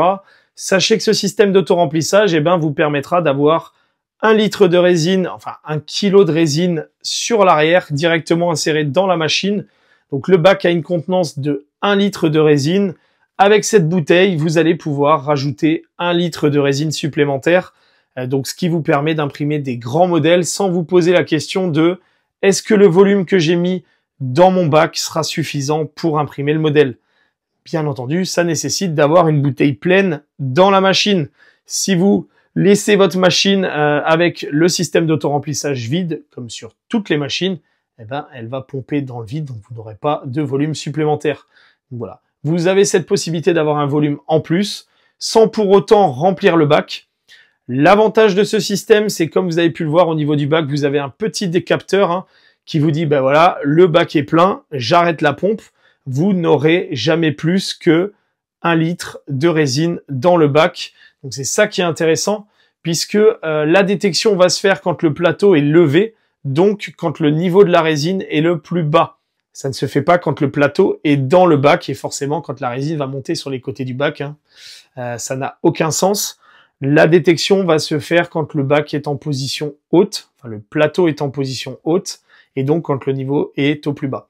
Dès que le niveau atteint le niveau critique du capteur, la pompe se déclenche, elle va remplir le bac et dès qu'elle atteint le niveau haut du capteur, la pompe se coupe. Donc derrière, pas de risque de débordement et surtout pas de risque de remettre de la résine alors qu'on n'en a pas besoin. La résine va se déclencher uniquement quand vous êtes en niveau bas du bac. C'est-à-dire que tant que vous n'êtes pas sur le niveau mini, il ne va pas remplir. Ce qui veut dire qu'au début, votre imprimante va tourner. Vous allez peut-être utiliser 500 ml de résine avant que le déclenchement de la bouteille ne se fasse. Donc sur des impressions sur lesquelles vous allez utiliser 300 ml, la bouteille ne va pas du tout être utilisée. Autre avantage de cette machine, c'est tout simplement sa fiabilité. La construction à la fois de l'axe Z, du plateau, du bac, avec forcément le film ACF et la manière dont il est tendu, rend cette machine très fiable. Vous n'aurez pas de problème d'impression avec cette machine à partir du moment où vous savez imprimer en résine. Bien entendu, si c'est votre première machine, que vous n'avez jamais fait de résine et que vous savez pas comment orienter un modèle, comment mettre des supports, comment vider le modèle, la machine ne le fera pas à votre place et donc là, vous aurez des échecs d'impression. Mais ce ne seront pas des échecs d'impression liés à la fiabilité de la machine, comme ce que par exemple j'ai pu avoir sur la Alot Mage S 14K, qui elle est une horreur d'un point de vue fiabilité, puisque tout le design et toute la construction de la machine est merdique. Là, vous avez quand même une machine qui est extrêmement stable, robuste. Tous les éléments sont bien solidaires, il n'y a pas de faux mouvements, etc. Le système d'axe Z avec les doubles rails linéaires et le nouveau système de vis sans fin avec des roulements à billes, de roulements à billes, fonctionne extrêmement bien. C'était déjà le cas sur la JK2, c'est encore le cas sur la JK3 Ultra. Donc une machine très fiable, pour moi c'est un énorme avantage, notamment quand on fait de la grosse impression, donc du gros volume. Plus vous avez une machine grande, plus les machines sont difficiles à dompter Et si vous avez des instabilités au niveau de la construction, eh ben ça rend la fiabilité de l'impression un peu plus difficile. Donc là, rien à redire de ce côté-là sur la GK3 Ultra, ultra fiable. Autre point intéressant également, d'un point de vue point fort, c'est le niveau de bruit de cette machine. La machine est quand même relativement silencieuse. Alors, ça n'est pas la machine la plus silencieuse du marché. Si je prends par exemple la Jupiter SE, elle est beaucoup plus silencieuse que la GK3 Ultra. Par contre, si vous comparez la GK3 Ultra à une Apex Maker X1, la Apex Maker X1 fait quand même beaucoup plus de bruit. Donc voilà, elle est dans la moyenne, on va dire. Elle est intermédiaire, niveau de bruit intermédiaire. C'est un niveau de bruit qui est relativement acceptable, hein. Vous n'êtes pas sur un bruit d'avion de chasse. Personnellement, j'ai fait tourner la machine en même temps que je peignais en live sur TikTok. Je ne pense pas que les gens aient entendu que la machine tournait à côté.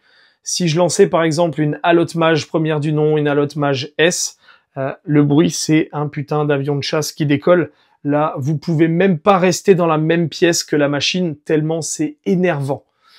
Donc une machine qui est relativement silencieuse, c'est agréable de travailler dans la même pièce que cette machine.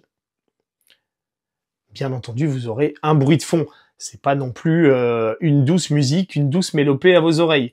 Même si, personnellement, j'aime beaucoup le bruit des montées et des descentes de plateau.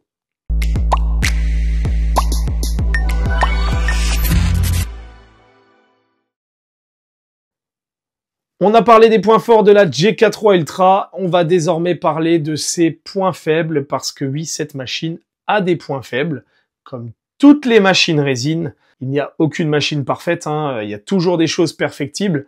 Je parle de points faibles plutôt que de défauts, tout simplement parce que ce ne sont pas des choses qui vont empêcher la machine de fonctionner, c'est plutôt des petits points de détail qui pourraient être améliorés, et donc je préfère le terme point faible par rapport à défaut. Le premier point faible de cette machine, c'est tout simplement qu'elle est lente. Voilà, sachez que ce n'est pas du tout une machine haute vitesse. Vous êtes sur une machine avec une vitesse d'impression standard, donc une vitesse d'impression qui va se rapprocher de la JK2, hein, voire même être inférieure à la JK2. Elle sera un peu plus lente que sa petite sœur. C'est grosso modo la vitesse d'une Saturn 1, d'une Saturn 2, d'une Mono X 6K, d'une Frozen Mighty. Voilà, c'est des niveaux de vitesse, on va dire standard, une Mega 8K, pas une Mega 8KS, hein, la Mega 8KS est plus rapide. Donc voilà, ça n'est pas une machine haute vitesse. Elle ira à la même vitesse, grosso modo, hein, à très peu de choses près, qu'une Jupiter SE, qu'une M3 Max. Voilà, donc elle est dans la norme par rapport à cette catégorie de machine. Elle est clairement très en dessous par rapport à la X1. Hein. La X1, c'est une putain de bête de course. Elle est vraiment taillée pour la vitesse. La GK3 Ultra, elle, n'est pas taillée du tout pour la vitesse, à mon grand regret, hein, parce que vous me connaissez, j'adore les imprimantes ultra rapides, j'adore sortir des imprimantes de 30 cm en 3 heures. Là, si vous voulez imprimer 30 cm, eh ben, il va falloir compter 20 heures, 24 heures d'impression, comme c'est le cas, par exemple, sur une M3 Max. Donc voilà, ce n'est pas une machine où il faut être pressé, mais l'autre consolation par rapport à ça, c'est que même si vous n'êtes pas pressé, votre imprimante est fiable et donc votre impression a de très fortes chances de sortir sans aucun défaut. Donc voilà. Ils ont fait le choix de la qualité plutôt que de la vitesse. Il y a des machines qui arrivent très bien à lier les deux, hein, à condition de la dompter. C'est le cas par exemple de celle-ci. Hein. La X1 peut avoir une très grosse vitesse d'impression avec une qualité très bonne. Bien sûr, pas aussi bonne que, ici, la GK3 Ultra, puisque l'écran est moins bon, mais une qualité d'impression relative qui est quand même extrêmement bonne, et vous n'aurez pas de défaut d'impression lié à la vitesse. Et c'est ça qui est important. Vous aurez des défauts d'impression sur cette machine-là, soit parce que vous n'aurez pas géré bien les supports avec la haute vitesse, parce que qui dit haute vitesse dit très grosse difficulté à gérer les supports et les forces de traction, soit parce que votre film ACF sera fatigué et donc il y a des choses qui vont rester collées au fond, soit votre résine elle est trop visqueuse et donc ça va faire un effet ventouse monstrueux. Enfin, voilà, donc la vitesse, il faut savoir la gérer. C'est très compliqué d'imprimer en haute vitesse sur du grand format. Donc en soi, c'est un point faible qu'elle aille doucement, mais je comprends pertinemment, enfin en tout cas, je comprends très fortement pourquoi est-ce qu'ils ont fait ce choix sur la GK3 Ultra. Le problème, c'est que quand vous allez vendre une machine à des gens qui ont toujours imprimé sur des formats plus petits, que ça soit du format Mars, du format Saturn, enfin Mini ou Mighty par exemple chez Frozen, le passage en grand format est quand même un très gros bond d'un point de vue compétences nécessaires pour réaliser des impressions. Donc si vous rajoutez à ça le fait d'ajouter en plus les contraintes de vitesse, en fait vous allez vous tirer une balle dans le pied. C'est-à-dire que si vous savez pas imprimer en grand format et si vous savez pas imprimer en haute vitesse, la X1, aussi bonne machine soit-elle, d'un point de vue performance, les gens critiqueront ce qu'ils en voudront sur la X1. Moi j'en ai 3, je trouve que c'est une machine qui est incroyable.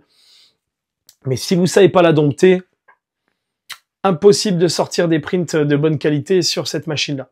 Sur la GK3 Ultra, étant donné qu'il n'y a pas de vitesse à gérer, puisque c'est une vitesse standard, ils ont mis un ACF, donc ça se décroche très facilement et donc ça facilite une sortie d'imprimante propre.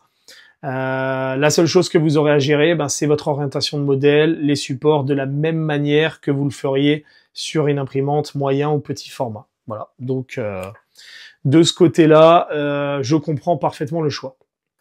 Autre point faible sur cette machine, je vous le disais, dans la partie point fort, c'est tout simplement l'antenne Wi-Fi avec ce dongle à l'arrière qui est très disgracieux.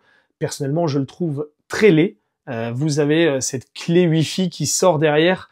C'est pas comme la clé Wi-Fi de la Elegoo Saturn 4 Ultra, où c'est une petite antenne Wi-Fi que vous venez visser.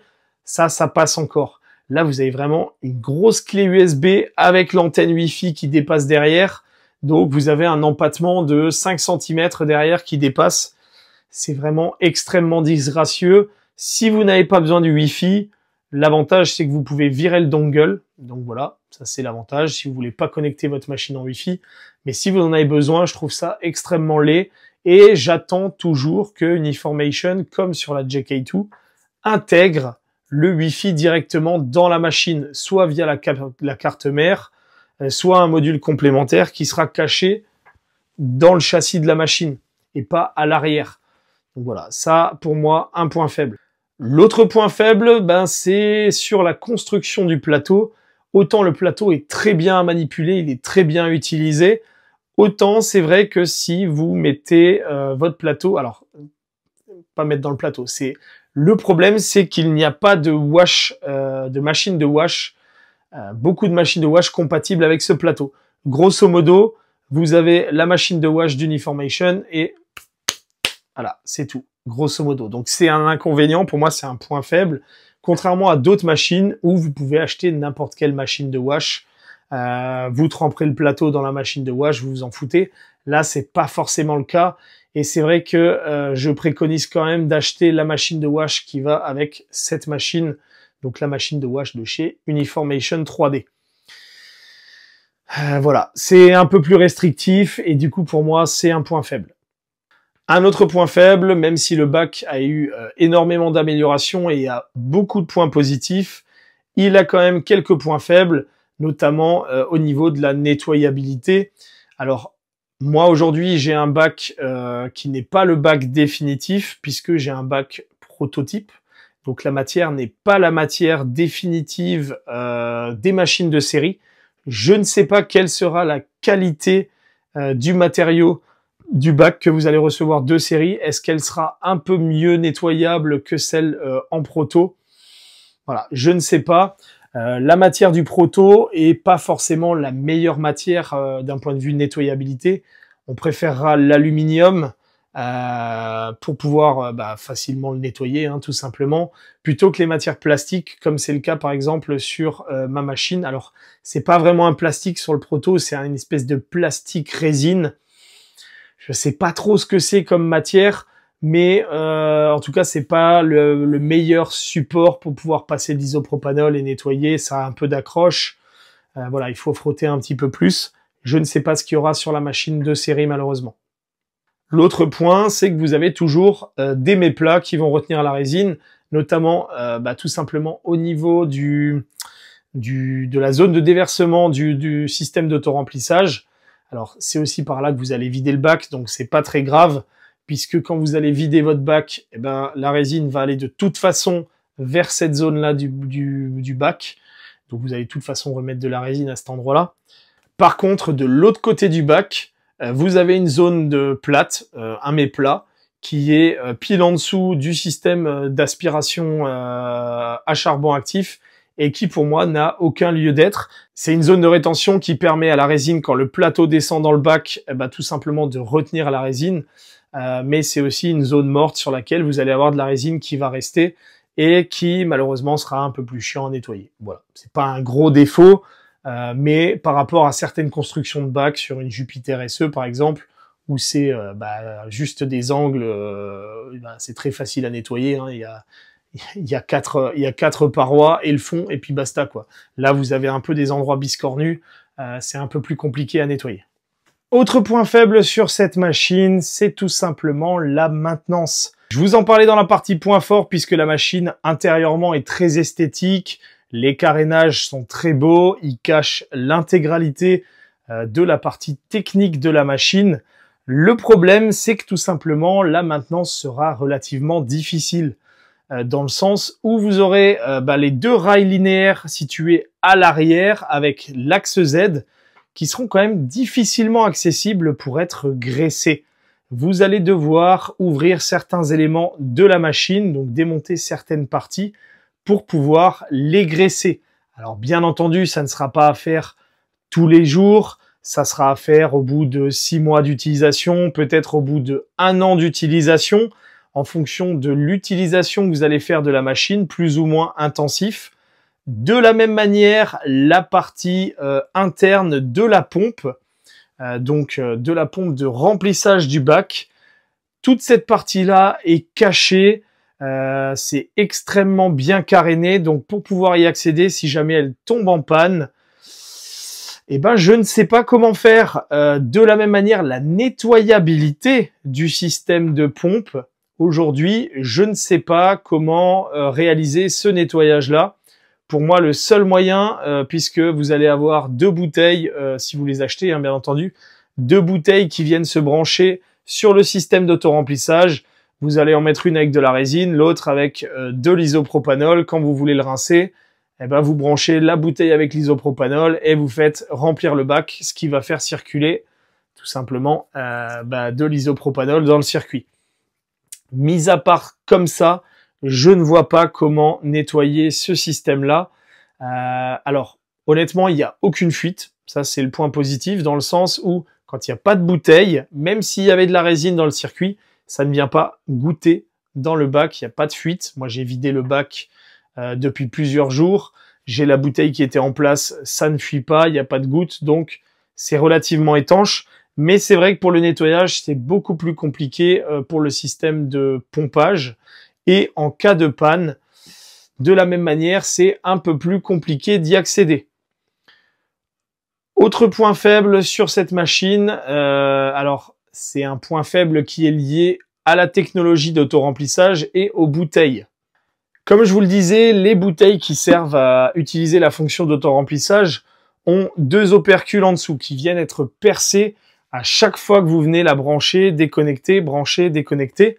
Donc vous allez percer l'opercule qui est situé en dessous.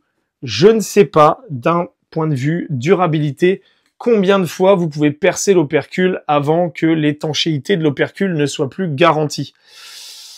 Voilà, ce qui veut dire que potentiellement, au bout d'un moment, si l'opercule n'est pas remplaçable ou pas remplacé, je ne sais pas, vous allez avoir votre bouteille que vous allez remplir de résine. La bouteille ne sera pas forcément utilisée, vous allez vouloir l'enlever et s'il y a un trou, derrière ça va couler dans le système d'autoremplissage sur les aiguilles, etc. Ça risque d'être très chiant à nettoyer à l'intérieur de la machine. L'espace, vous pouvez y mettre la main, il n'y a pas de problème, hein. La main rentre en entier, et pourtant j'ai une grande main. Mais c'est vrai que le système qui vient entourer les deux opercules avec l'aiguille qui en ressort, etc., c'est pas des aiguilles où vous pouvez vous piquer, hein. C'est purement un tube en métal, voilà, vous pouvez pas vous couper avec, mais c'est quand même relativement chiant à nettoyer si un jour vous devez le nettoyer. Donc pour moi, c'est vrai que de ce côté-là, c'est un peu un inconvénient. Autant c'est très bien parce que la machine est très bien finie, ça fait très propre. On voit pas la bouteille puisqu'elle est à l'intérieur, donc ça c'est très bien. On voit pas des tubes qui sortent dans tous les sens. Mais par contre, d'un point de vue maintenance, c'est quand même un peu plus compliqué. Bien entendu, il faut relativiser hein, ce point faible-là. Vous ne faites pas la maintenance de la machine tous les jours. Vous allez graisser vos axes une fois tous les 6 mois, voire une fois tous les ans. Il y a des personnes qui n'ont jamais graissé leurs axes de toute leur vie et qui ont des machines depuis des années. Voilà, tant que ça fonctionne, pas de problème. Si maintenant vous commencez à avoir des points durs avec des décalages de couches tout le temps au même niveau, c'est certainement qu'il faut graisser vos axes et donc là, il va falloir démonter une partie de la machine pour y accéder. Contrairement par exemple à l'écran qui lui est très facilement retirable pour faire la maintenance, pour remplacer l'écran quand il est mort. Donc c'est vrai qu'il y a un peu cette discordance entre les deux machines. Après, je vous rassure, la maintenance sur une autre machine de la même catégorie sera tout aussi merdique. La seule chose qui sera plus accessible, ça sera les axes Z et les rails linéaires. Voilà, parce qu'ils sont visibles. Là, ça fait une meilleure finition puisque c'est caréné. C'est exactement le même cas dans la X1. Ils ont tout caréné. C'est beaucoup plus propre visuellement, mais c'est plus chiant pour la maintenance. Voilà. Et j'ai eu l'expérience sur la X1, donc je sais ce que c'est que de démonter des panneaux pour pouvoir faire la maintenance et graisser les axes. Donc forcément, je vous en parle par expérience également pour la GK3 Ultra. Bien entendu, au conditionnel, hein, puisque je n'ai pas fait de maintenance sur cette machine-là. Mais voilà, sachez que quand vous devrez le faire, ça sera un peu plus complexe. Autre point faible sur cette machine, alors c'est pas réellement un point faible, mais je le mets quand même dans cette catégorie-là. Le bac chauffant ne chauffe plus que jusqu'à 30 degrés. Je trouve ça un peu dommage par rapport à sa petite sœur, la JK2, qui elle montait à 40 degrés. Donc on perd quand même 10 degrés hein, de capacité de chauffage. Néanmoins, le chauffage est extrêmement efficace. Hein. En 15 minutes maximum, vous arrivez à 25 degrés si jamais vous êtes très bas. Alors moi, je partais de 20 degrés ou de 15 degrés en fonction de si je la mettais avec la clim, etc. Enfin bref, voilà. J'ai juste voulu tester la chose pour voir si ça montait quand même relativement vite. Ça monte relativement vite, c'est pas un problème. Mais c'est vrai que j'aurais aimé pouvoir pousser la machine à 40 degrés, notamment pour imprimer certaines résines techniques que j'adore imprimer sur la JK2, justement parce qu'elle monte à 40 degrés. Donc voilà, ça c'est pour moi un point faible par rapport à sa petite sœur. Sachez que les machines concurrentes, elles, n'ont pas de chauffage. Donc voilà. Relativisez bien ce point faible tout en vous disant que les autres n'en ont pas. Elle en a une, mais elle est juste un peu moins bien que sa petite sœur et donc du système qui existait auparavant. Autre point faible de cette machine, c'est tout simplement son prix. Puisqu'on est sur une machine qui est quand même à quasiment 1300 €, hein, donc c'est quand même un investissement. Il faut savoir que c'est le prix de la première Jupiter du nom quand elle est sortie, donc c'est pas un prix qui est déconnant. Mais c'est plus cher que ses concurrentes, hein, notamment la Jupiter SE qui aujourd'hui est plutôt aux alentours des 900 €. En promo, vous pouvez l'avoir peut-être à moins de 800 €. Donc il y a quand même un gap entre les machines concurrentes qui sont plus petites, moins performantes, moins résolutives, avec moins d'accessoires, avec moins de fonctionnalités. Mais voilà, il faut quand même se dire que c'est un investissement plus important pour acheter cette machine-là qu'une M3 Max ou une Jupiter SE. Voilà, il faut le savoir. Ça reste quand même relativement moins cher par rapport à une Mega 8KS qui, elle, est normalement vendue aux alentours de 1800 €. En promo, vous pouvez l'avoir à 1005. Ça dépend toujours des opérations qui sont en cours. Mais quand on est quand même 200 € plus cher avec une Mega 8KS que sur la GK3 Ultra, par rapport à une Apex Maker X1 qui coûte plus de 2000 €, on est quand même relativement abordable. Si on compare avec une Mega 8K V2, là on atteint les 2000 € également. Donc voilà, le prix est élevé. Ça reste un point faible par rapport à quelqu'un qui voudrait une machine grand format, mais qui n'a pas envie d'investir énormément. c'est sûr que la personne va pas forcément se tourner sur cette machine-là. Si par contre vous voulez une machine grand format avec un budget relativement correct et surtout beaucoup d'avantages d'un point de vue de ses fonctionnalités, cette machine est quand même beaucoup plus intéressante. Mais voilà, il va falloir sortir le portefeuille. D'un point de vue des points faibles, c'est tout ce que j'ai à dire sur cette machine. Ça reste quand même une machine avec très peu de points faibles, hein. D'où la miniature de la vidéo sur YouTube. Je vous propose qu'on passe aux conclusions sur cette machine tout de suite.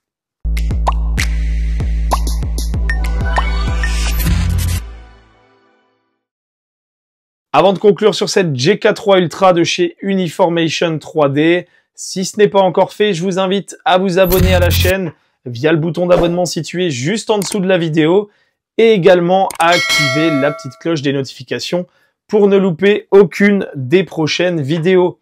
Les nouvelles vidéos qui arrivent très bientôt sur la chaîne YouTube, vous aurez la review de la Anycubic Cobra 3 Combo. Vous aurez le test et la review de la FL-Sun T1. Vous aurez le test et la review certainement, je dis certainement parce que je ne suis pas sûr de faire une vidéo complète comme je le fais sur les machines résine, de la Creality Ender 3 V3 Plus. Vous aurez également la review des tests de la résine Sunlu 14K. J'ai enfin terminé de réaliser tous les tests que je voulais faire avec cette résine. Je vous prévois très bientôt une vidéo résumée sur cette résine. Et enfin, vous aurez bientôt une review sur des accessoires, notamment tout simplement une tablette graphique, une nouvelle tablette graphique entrée de gamme. Et vous aurez également la Prozone Mighty Revo qui arrive très bientôt sur la chaîne et qui forcément aura droit à sa review complète. Donc n'hésitez pas à vous abonner sur YouTube, mais également sur TikTok et Instagram pour ne rien rater des différents formats vidéo que je sors sur les différentes plateformes. Passons maintenant à la conclusion sur la GK3 Ultra. Pour moi, c'est une très bonne machine résine grand format, si ce n'est aujourd'hui l'une des meilleures du marché, pour la simple et bonne raison que j'adore les machines ultra précises avec une très bonne résolution. Cette machine aujourd'hui est au rendez-vous puisqu'elle permet à la fois d'allier la taille d'impression et la qualité d'impression, chose qui n'existait pas jusqu'à présent avec les machines concurrentes.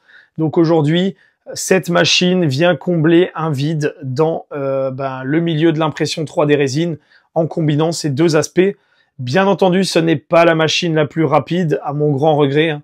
J'aurais bien aimé avoir la qualité, la taille d'impression et la vitesse. Bon voilà, on peut pas tout avoir. Celle-ci, j'ai par exemple sur la X1, j'ai la vitesse et la taille d'impression, mais j'ai pas forcément la qualité. Sur celle-ci, on a la qualité, la taille d'impression un peu plus petite, mais pas la vitesse. Vous avez d'autres machines où vous avez uniquement la taille d'impression, hein. Je vous prends par exemple la Jupiter SE, vitesse, on n'y est pas, et qualité d'impression, on est équivalent à de la X1, donc voilà, pas forcément grand intérêt. Donc une machine que j'ai aucun problème à vous conseiller. Au contraire, si vous cherchez un très bon rapport qualité-prix sur une machine grand format, foncez sur cette machine. Je vous le rappelle qu'il y a un code de réduction dans la description de la vidéo jusqu'à fin août uniquement 2024, hein, je le précise. Je ne sais pas quand est-ce que vous regarderez cette vidéo. Mais je n'ai aucun problème à vous conseiller cette machine comme sa petite sœur, la GK2, qui pour moi font partie des meilleures machines du marché. Dans le sens où la qualité de la machine est au rendez-vous, la fiabilité de la machine est au rendez-vous, la qualité des impressions est au rendez-vous, les fonctionnalités également. Enfin, honnêtement, quand je vous conseille une machine, c'est vraiment que j'en suis persuadé. J'aime beaucoup cette machine, hein. Je l'ai utilisée pendant plusieurs semaines avant de vous faire la review. C'est pas forcément le cas sur toutes les machines. Il y a des machines où je vais balancer pendant une semaine un print par jour et puis voilà, c'est fini. Là, je l'ai vraiment utilisé énormément. J'ai voulu sortir des modèles avec des pièces de toute la hauteur. J'ai voulu imprimer des modèles ultra détaillés, de la miniature. Voilà, le but, c'était de tester vraiment les possibilités avec cette machine.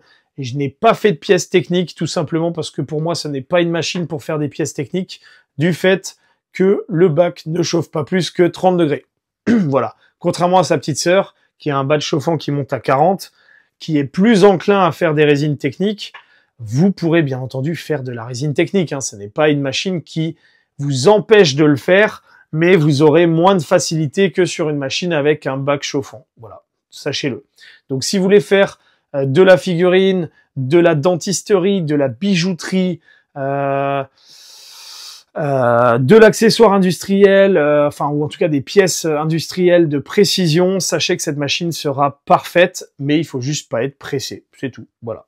Vous aurez bientôt un test à part de la machine de curing, j'espère recevoir la machine de wash de Uniformation très bientôt pour pouvoir la tester et combiner une vidéo sur la partie wash et sur la partie cure 2 en 1. Pour l'instant, j'attends toujours la machine de wash. C'est pour ça que vous n'avez pas encore de vidéo sur la machine de curing de Uniformation 3D pour le moment. Et enfin, un grand merci à tous ceux qui ont regardé cette vidéo jusqu'au bout ou qui ont regardé que des parties de la vidéo qui les intéressaient, hein, les points forts, les points faibles, la conclusion. Je respecte, je sais qu'on n'a pas forcément une journée extensible, mais voilà, merci à vous d'avoir regardé cette vidéo. Si vous êtes abonné à la chaîne, un grand merci à vous. Si vous êtes abonné sur mes autres réseaux sociaux, également un grand merci à vous. Si vous avez des idées de vidéos, de sujets qui vous intéressent plus particulièrement sur l'impression 3D résine, n'hésitez pas à le mettre en commentaire dans la vidéo. Soit ça fera l'objet d'une vidéo dédiée, soit je pourrai vous répondre directement dans les commentaires. Et de la même manière, vous pourrez trouver des réponses à vos questions potentiellement dans l'espace commentaires. Cette vidéo s'achève désormais. Si vous êtes intéressé par l'impression 3D résine et que vous voulez des informations sur des machines, sachez que je fais énormément de reviews de machines. Elles sont disponibles sur la chaîne. Si vous avez des questions techniques, sachez que j'ai fait énormément de tutoriels dans mes vidéos qui peuvent répondre à vos questions. Donc n'hésitez pas à farfouiller dans mon compte. Vous allez peut-être trouver la réponse à la question qui vous intéresse.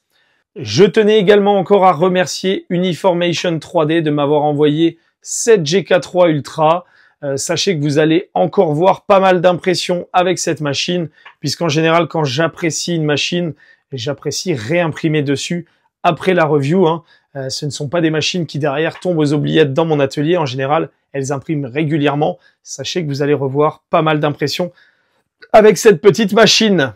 Je tenais également à remercier certains créateurs de fichiers, notamment ARJ Calobas, qui m'a envoyé gratuitement son fichier de Deadpoop que vous avez pu voir dans la vidéo. Je tiens également à remercier Crab Miniature qui m'a envoyé également en avant-première toutes les figurines, tous les modèles de son Kickstarter Pharaon Legacy 3e volume que vous avez pu voir également dans la vidéo, donc les chats sphinx, les nécrosphinx, etc. Toute cette partie-là a été envoyée en avance, en avant-première, pour pouvoir tester cette machine et pour pouvoir faire du modèle miniature The Old World, 9e âge, Warhammer, bref, avec énormément de détails. Donc merci à eux de m'avoir envoyé gratuitement ces fichiers pour réaliser le test de cette machine. Je tiens également à remercier Sunlu qui m'a envoyé la résine 14K que j'ai utilisée dans la review de cette machine. Sachez que cette résine aura droit à une vidéo de test et de review complète sur la chaîne très bientôt. Un grand merci à Sunlu de m'avoir envoyé ces kilos de résine nécessaires au test de cette machine.